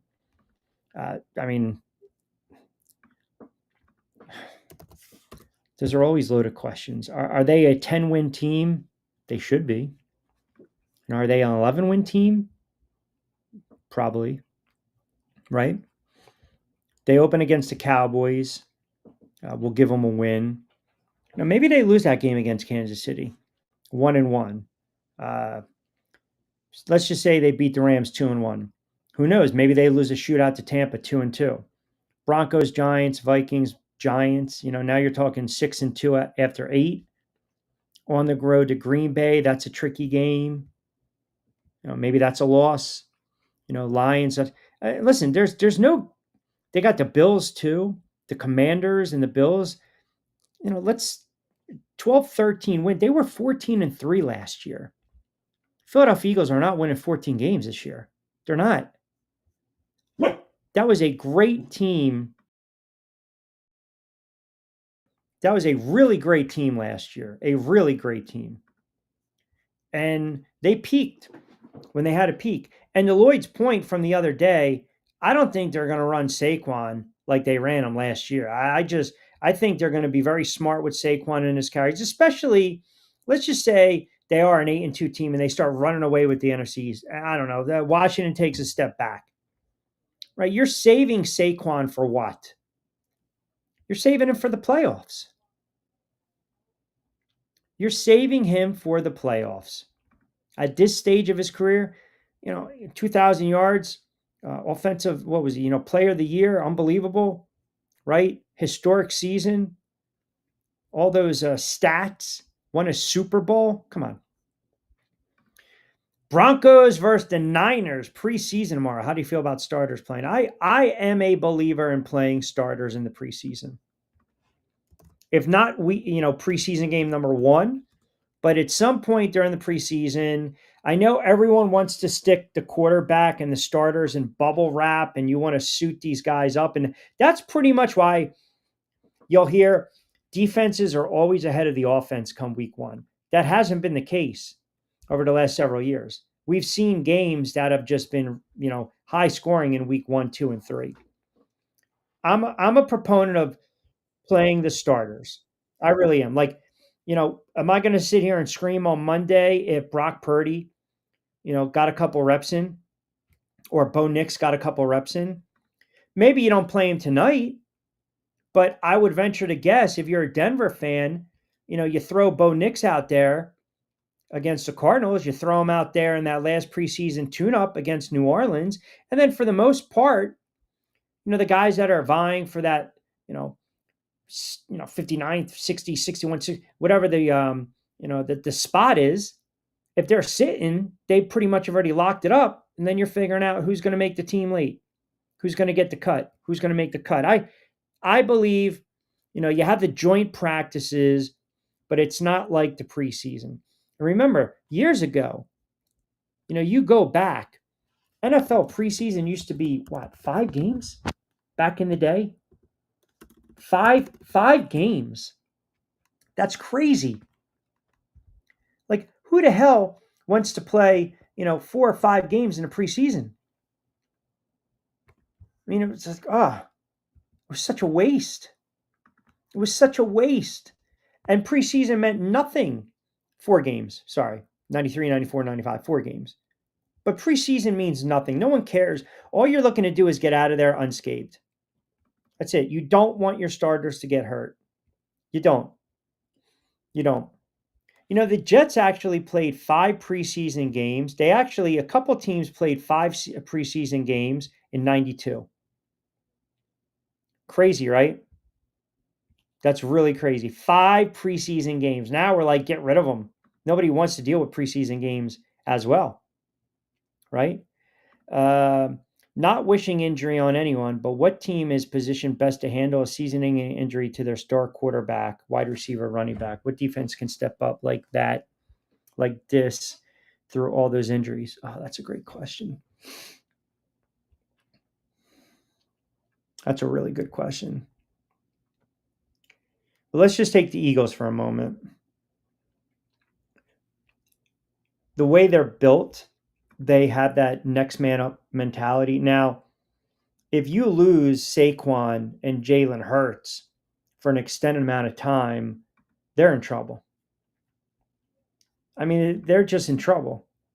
Can you get away with, and I'm not, no disrespect to McKee or Shipley or A.J. Dillon, can you lose Hurts for 2 or 3 games and rely on Saquon and have McKee go out there? Yeah, you can. Absolutely.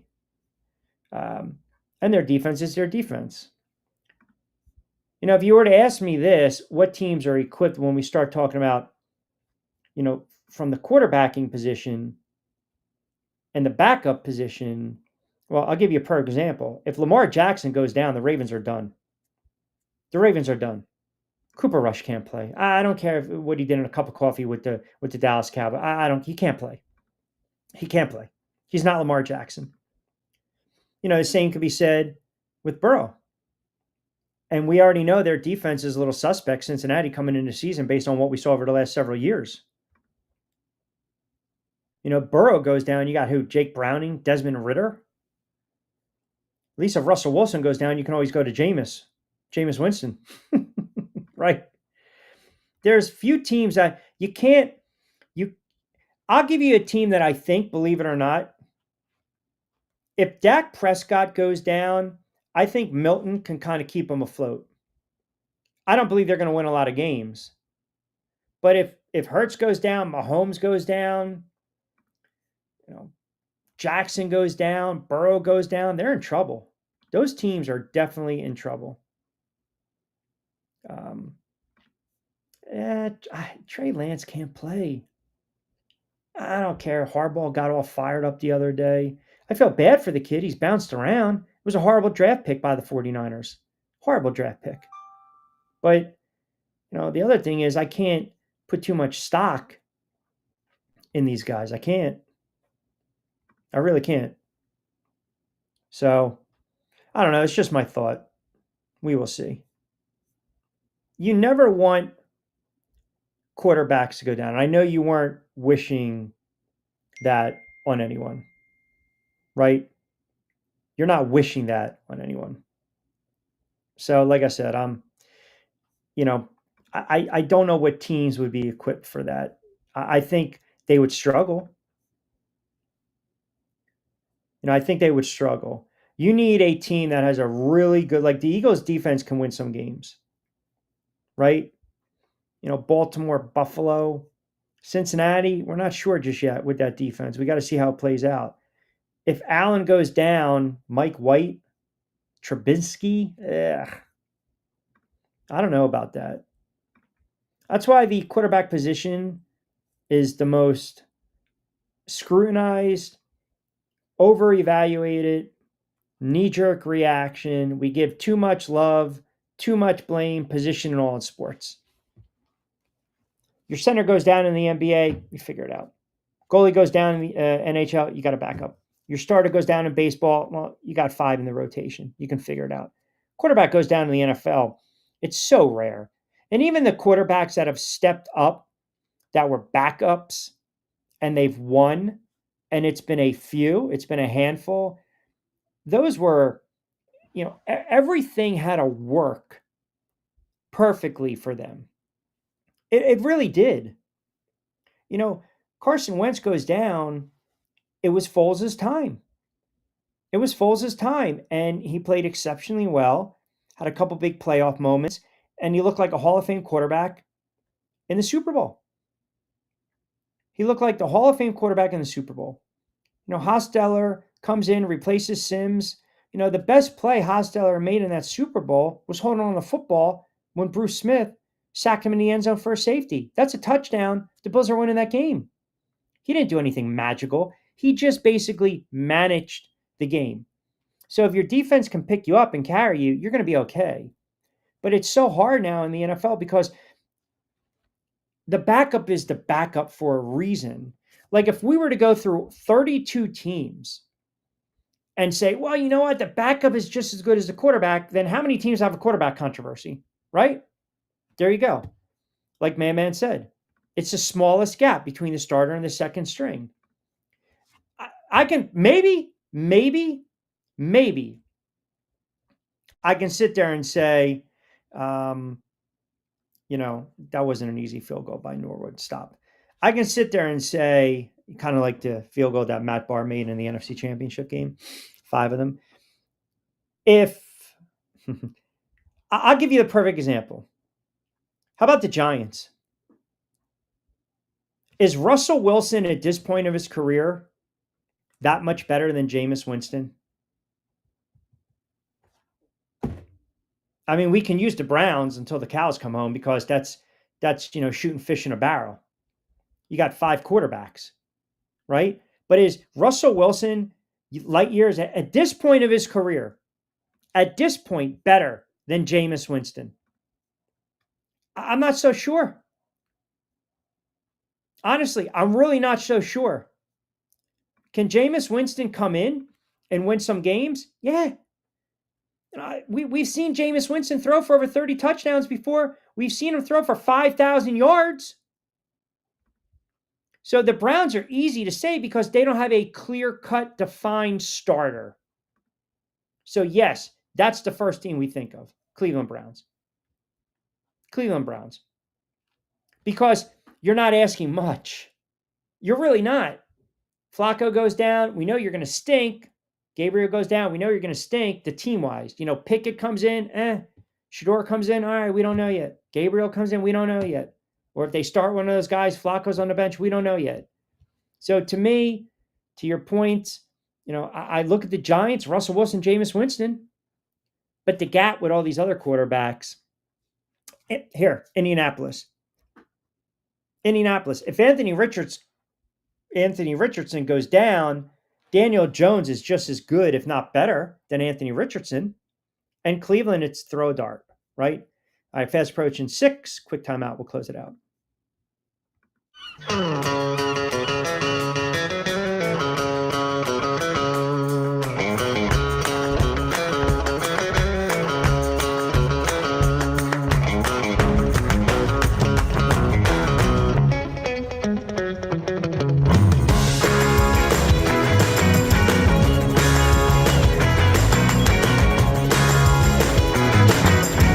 This is what the Down Beach Seafood Fest is all about. It's about community, it's about friends, it's about culture, right? The food culture in Atlantic County is rich.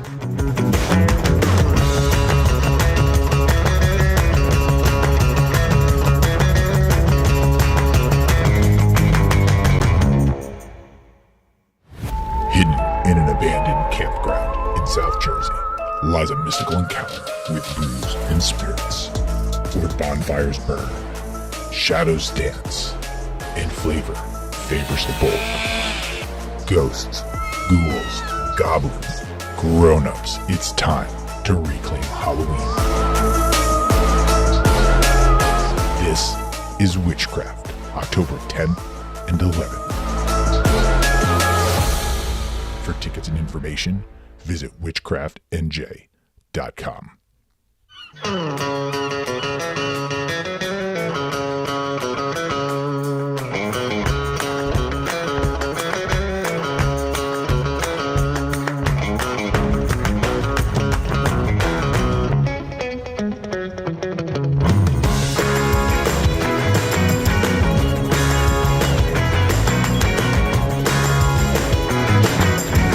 This is what the Down Beach Seafood Fest is all about. It's about community, it's about friends, it's about culture, right? The food culture in Atlantic County is rich.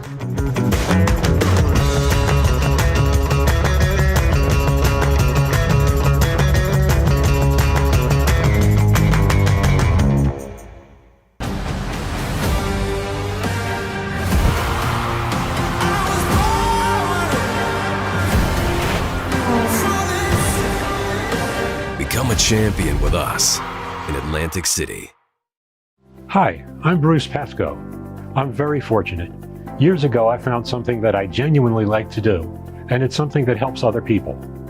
What I do is help people transition from traditional health insurance into Medicare. I've been doing it here in Atlantic County for more than 20 years. If you're getting ready for Medicare, call me for a free consultation. 609-484-9800. It's going to be very funny and interesting to hear, the national media come Monday. It really is. Because you're going to get, no matter what, you will get he never had a chance to, he can't play. It's just going to be nauseating. It really is. It's just going to be annoying at this point. Mike chimes back here. That's a good analogy and good comp with the Giants. I think Winston is just as good, if not better, than Russell Wilson right now. Yeah, I mean, Kevin C doesn't agree, but Kevin C's love him to death, but he's kind of a delusional Giants fan. Thinks they're going to win, 8 or 9 games, which is not happening. Quarterback position, man, that's why these guys get paid. So you got the Lions and the Falcons tonight. Detroit's laying 3.5 at home. The Browns, that'll be a 7. Oh, okay. So obviously that game's on the NFL Network. I glossed over that. That is 7:00. So you guys can be all nestled in and you can listen to the hour pregame hype on one Shador Sanders. Then you've got my Washington Commanders at 7:30 against the Patriots, a team that will knock off the Philadelphia Eagles and win the NFC East. Tomorrow you got the Giants and the Bills. Bills laying 3. Giants better get used to being underdogs. That's a 1:00 kickoff. NFL Network, Texans and the Vikings. NFL Network at 4. Cowboys and the Rams. That's at 7. Dallas is laying 2. Vince is oh my good Vince, what are you going to do tomorrow? Steelers and the Jags? Oh my goodness. You got to split that jersey in half, my friend. Jacksonville's laying 4.5. Titans and the Bucks. Tennessee laying 3.5. Jets and the Packers.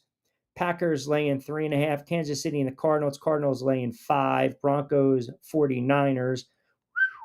Denver, 7-point favorite in that one. Sunday, Chicago's laying 3 at home. And then the Saints and the Chargers will cap off preseason week 1. Chargers at home, but the Saints laying a point. So there's your preseason slate. NFL. Do with that what you will. Baseball-wise, Yankees back in action tonight against the Astros. I'll talk a little more baseball next week with Steve Gardner because it's getting to that time right now. It's getting to that time. 6.5 back.